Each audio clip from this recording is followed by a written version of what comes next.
하나님께서 오늘 우리에게 주신 말씀은 구약성경 이사야서 43장 18절에서 21절까지 말씀입니다. 제가 봉독해 드리도록 하겠습니다.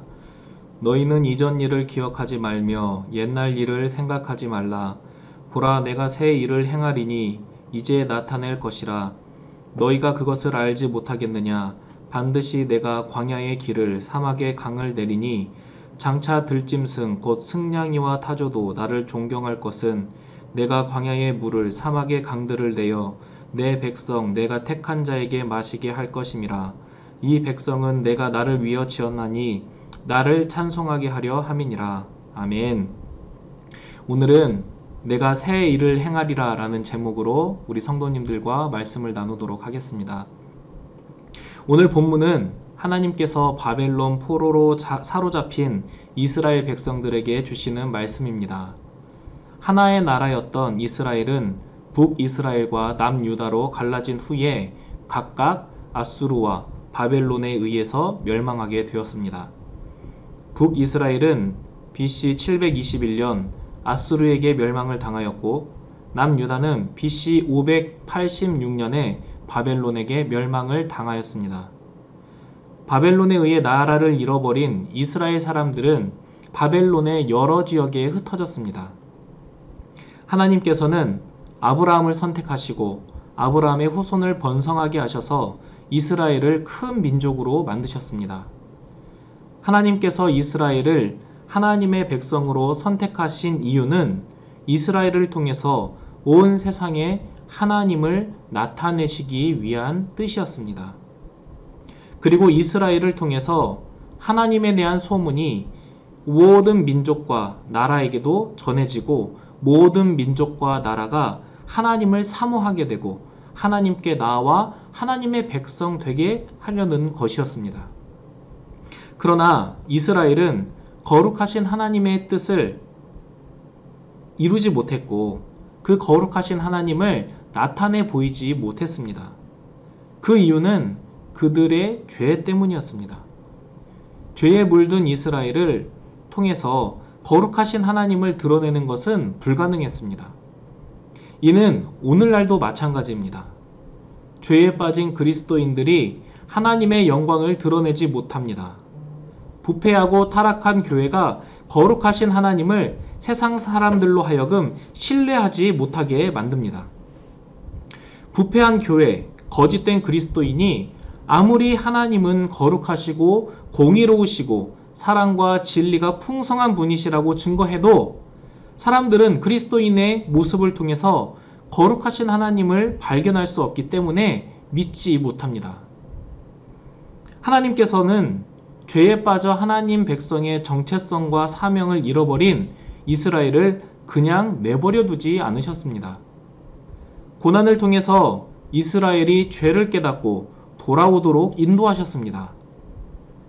이방 민족에게 공격을 받아서 이스라엘이 고통을 당할 때에 하나님은 이스라엘을 구원하셔서 이스라엘이 하나님께 마음을 돌이키도록 도우셨습니다. 이스라엘이 결코 잊을 수 없는 하나님의 구원의 사건은 바로 출애굽입니다. 400년 동안 애굽의 노예로 살았던 이스라엘을 하나님께서 지도자 모세를 통하여 해방시키신 사건, 그 사건이 바로 출애굽입니다. 출애굽의 역사는 이스라엘 백성들에게 매우 중요합니다. 그래서 시편과 선지자들의 글, 그리고 신약 성경에 이르기까지 많은 성경에서 출애굽 사건을 기록하고 있습니다. 또 이스라엘 백성들에게 끊임없이 출애굽은 교육되어졌습니다. 출애굽이 이스라엘 백성들에게 가장 중요하고 인상적인 사건인 이유는 무엇일까요? 아마도 노예였던 이스라엘이 기적과 같은 방법으로 애굽에서 해방되었기 때문입니다. 이집트의 역사는 기원전 5000년 전에 시작되었습니다. 벌써 이스라엘과 이집트의 역사의 스케일부터가 다릅니다. 이집트에는 나일강이 있었고 이집트는 문명의 발상지이며 인류 역사의 시작과 그 기원을 같이 하는 유구한 역사를 가진 나라였습니다.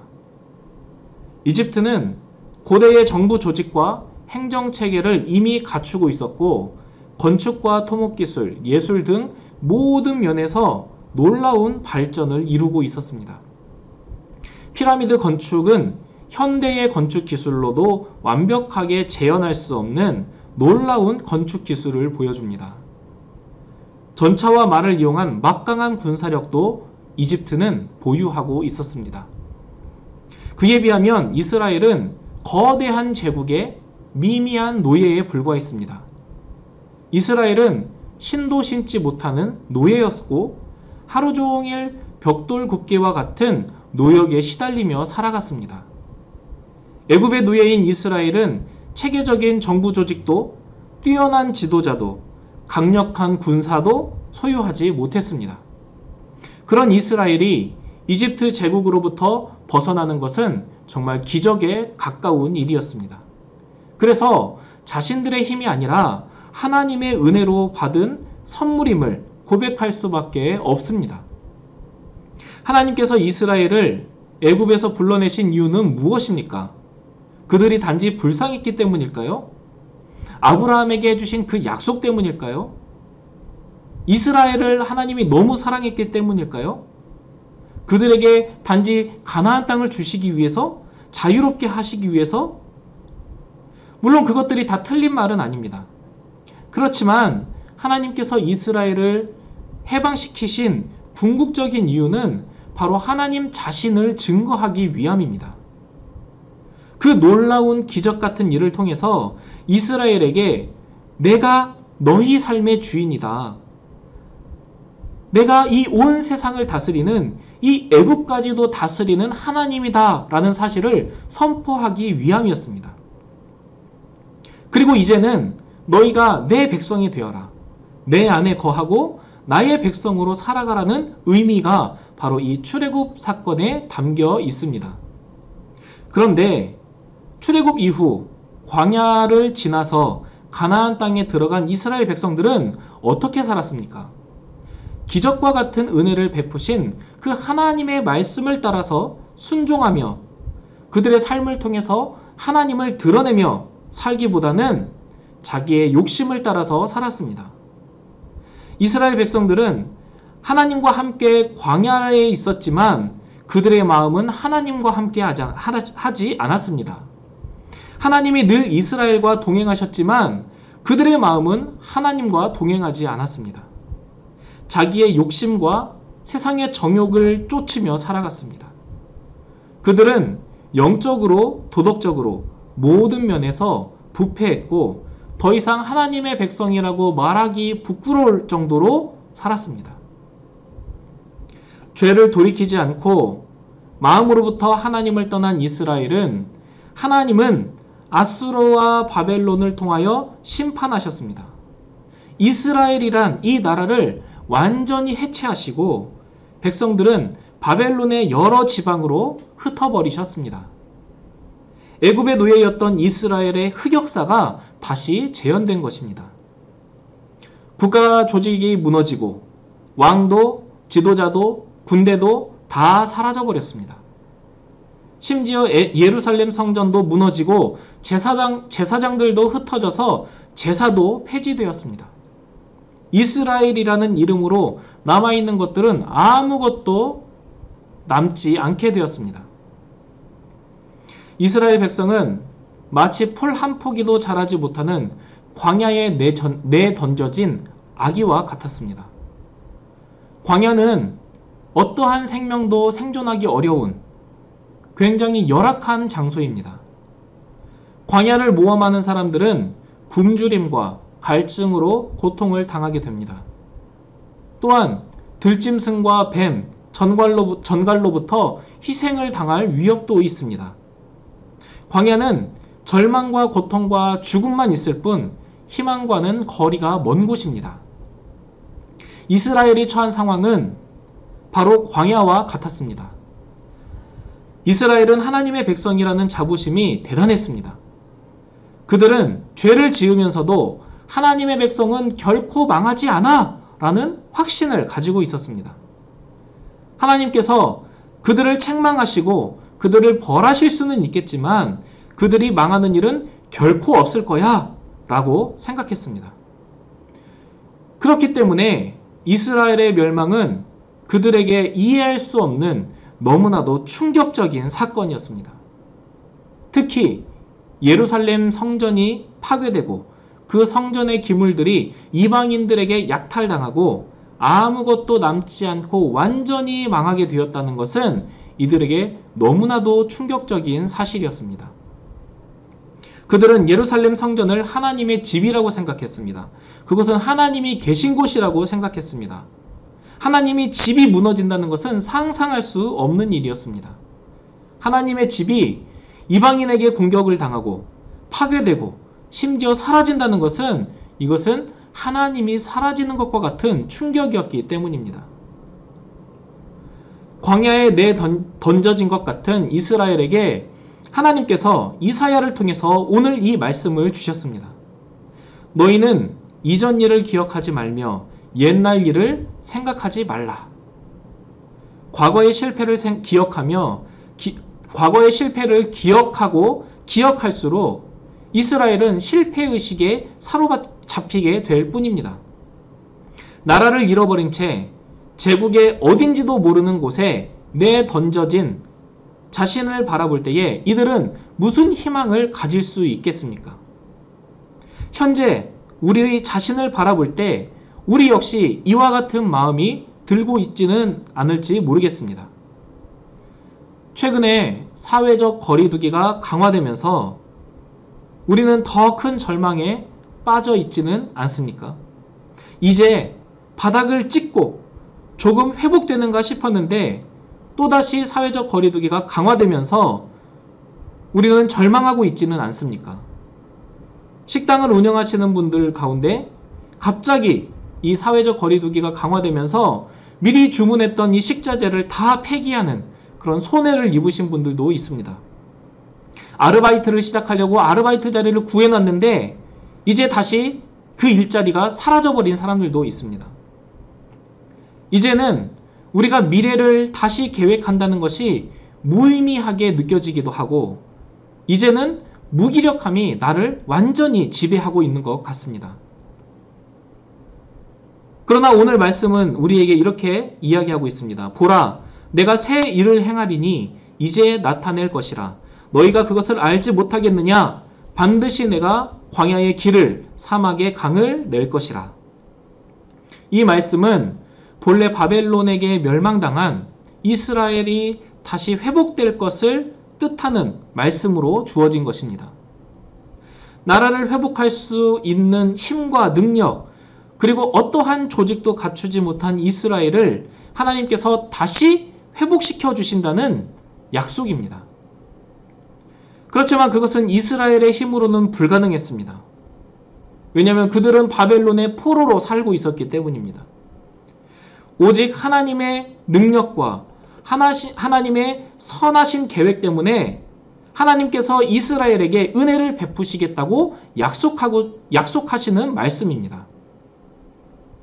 우리가 어떠한 절망적인 상황 가운데 놓여있다 할지라도 우리 삶의 희망과 하나님에 대한 기대를 놓치지 않기를 바랍니다. 왜냐하면 하나님은 하나님의 백성을 결코 포기하지 않으시고 다시 회복시켜 주실 것이기 때문입니다. 이스라엘에 멸망당하고 바벨론의 포로가 되어서 절망하는 원인은 어디에 있습니까? 그들이 군사력이 약해서였습니까? 그들이 돈이 없어서였습니까? 그들이 하나님을 떠났기 때문입니다. 그들이 하나님을 떠났기 때문에 하나님께서 그들에게 심판을 행하신 것입니다. 그렇지만 하나님은 모든 것을 잃어버린, 희망마저도 잃어버린 그 이스라엘과 함께 계셨고 회복을 약속해주고 계십니다. 하나님은 광야의 길을 내시겠다고 약속하십니다. 광야 같은 내 인생, 희망도 미래도 보이지 않는 내 인생에 하나님께서 길을 내시겠다고 말씀하고 계십니다. 광야는 대부분 쓸모없는 땅으로 여겨지지만 그 가운데 길이 있는 광야는 다릅니다. 오늘날에는 길도 많고 도로도 아주 잘 되어 있어서 우리가 사실은 길이 얼마나 중요한지 잘 이해하지 못하고 살아가고 있습니다. 그렇지만 이 길은 상업과 무역, 이동에 있어서 매우 중요한 통로입니다. 길이 없는 광야는 불모지에 불과하지만 광야 가운데 길이 있다면 그 길 주변으로 도시가 생겨나고 도시와 도시를 연결하게 됩니다. 그리고 그 광야는 의미 있는 땅이 됩니다. 그리고 많은 사람들이 그 광야의 길을 이용하게 됩니다. 토지 가운데 맹지라는 땅이 있습니다. 이 맹지는 길이 연결되어 있지 않은 땅입니다. 그래서 이 맹지는 길이 없어서 건축할 수 없는 땅입니다. 그런데 이 맹지에 길이 연결되면 이 맹지는 쓸모없는 땅에서 쓸모 있는 땅이 되고 가치 없는 땅에서 가치 있는 땅으로 변하게 됩니다.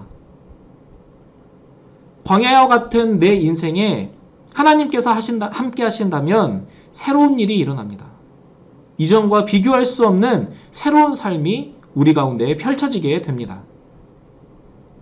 또한 하나님은 사막에 강을 내시겠다고 말씀하십니다. 광야에 길을 내는 것은 조금 생각을 해보면 불가능한 것 같지는 않습니다. 그런데 사막에 강을 낸다는 것은 거의 불가능에 가깝습니다. 하나님은 이스라엘 백성에게 그리고 우리에게 이처럼 기적 같은 일을 이루어 주시겠다고 약속하고 계십니다. 사막에 강을 내시는 그 물을 사막에 강을 내시고 그 물을 마신 들짐승들도 하나님을 찬양하게 될 거라고 오늘 말씀이 우리에게 이야기합니다. 그리고 그 물을 하나님의 선택한 백성들이 또 마시게 하겠다라고 말씀하십니다. 그러나 우리가 반드시 기억해야 할 사실이 있습니다. 하나님이 하나님의 백성에게 기대하시는 바가 무엇인지를 기억하는 것입니다. 하나님께서 이스라엘을 애굽에서 해방시키시고 가나안 땅을 주시고 그곳에서 풍요를 누리게 하시고 복을 주신 것은 무엇 때문입니까? 단지 그들이 잘 먹고 잘 살기 위해서 그들에게 편안한 인생을 보장해주기 위해서가 아니었습니다. 하나님의 백성의 삶을 통해서 살아계신 하나님을 이 세상 가운데 드러내기 위함이었습니다. 하나님의 백성의 삶을 통해서 하나님의 살아계심을 드러내는 것, 그것이 바로 하나님의 목적이었습니다. 그로 인해서 하나님을 알지 못하던 사람들도 하나님을 알게 되고 하나님 앞에 나아오고 하나님의 백성이 되는 것, 이것이 바로 하나님의 백성들에게 가지고 있었던 하나님의 꿈이었습니다. 한마디로 하나님께서 하나님의 백성들을 통해서 영광과 찬양을 받으시는 것. 오늘 본문의 21절을 보면 이 백성은 내가 나를 위하여 지었나니 나를 찬송하게 하려 함이니라 라고 기록하고 있습니다. 하나님을 찬송한다는 것은 우리가 24시간 계속해서 하나님을 찬양하는 것을 의미하지 않습니다. 이 찬양이라는 말은 칭찬과 같은 말입니다. 다시 말하면 하나님을 칭찬한다는 의미입니다. 사람들이 하나님을 칭찬하는 것, 내가 하나님을 칭찬하는 것, 이것이 하나님께서 원하시는 것이라고 말씀합니다. 보통 우리는 칭찬을 윗사람이 아랫사람에게 하는 것으로 생각하지만 그렇지 않습니다. 칭찬은 아랫사람이 윗사람에게도 할 수 있습니다. 예를 들면요, 우리 청년들 가운데 아주 믿음도 좋고 성격도 좋고 삶도 올바른 그런 청년들이 있습니다. 그러면 지나가시던 집사님, 권사님, 장로님들이 뭐라고 말씀하실까요? 와, 이 녀석은 누구 집 자식이야? 이렇게 말씀하신단 말이죠. 부모님이 누구셔? 이렇게 이야기하신단 말이죠. 자, 그건 무슨 의미냐? 그 아들을 통해서 그 부모님을 칭찬하는 것이죠. 와, 정말 자녀를 잘 길렀다라는 칭찬입니다. 하나님은 이렇게 하나님의 백성들을 통해서 영광과 찬양을 받으시기를 원하십니다. 우리가 이 어려움 가운데서도 하나님께서 우리에게 선한 일을 이루시고 우리의 길을 내시고 우리의 인생 가운데 강을 내실 것을 우리가 믿는다면 우리는 지금 이 상황 가운데서도 하나님을 찬양하며 살아갈 수 있습니다.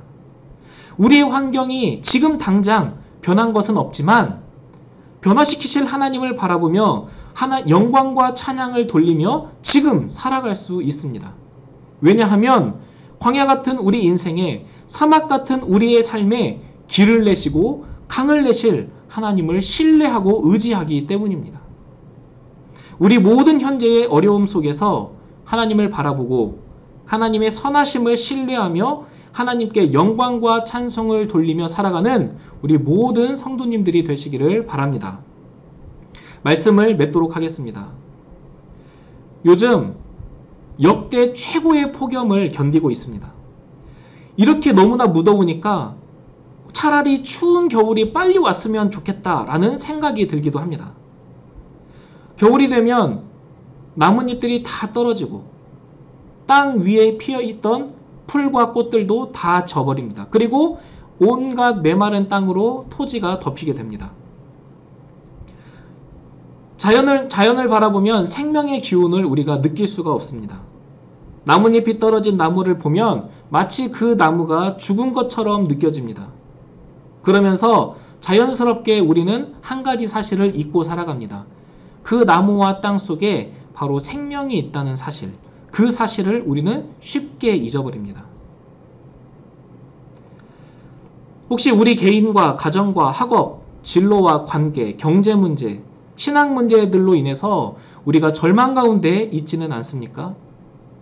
겨울이 지나면 봄이 오고 얼어붙은 땅에서 새싹이 올라오고 메마른 가지에 나뭇잎이 오른다는 것을 여러분 꼭 기억하시기를 바랍니다.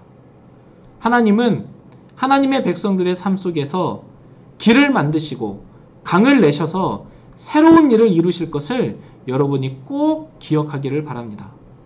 그 하나님을 신뢰하면서 또 그 하나님을 의지하면서 이 어려운 때에 하나님을 여전히 찬양하며 살아가는 숭실의 모든 성도님들이 되시기를 간절히 기원합니다.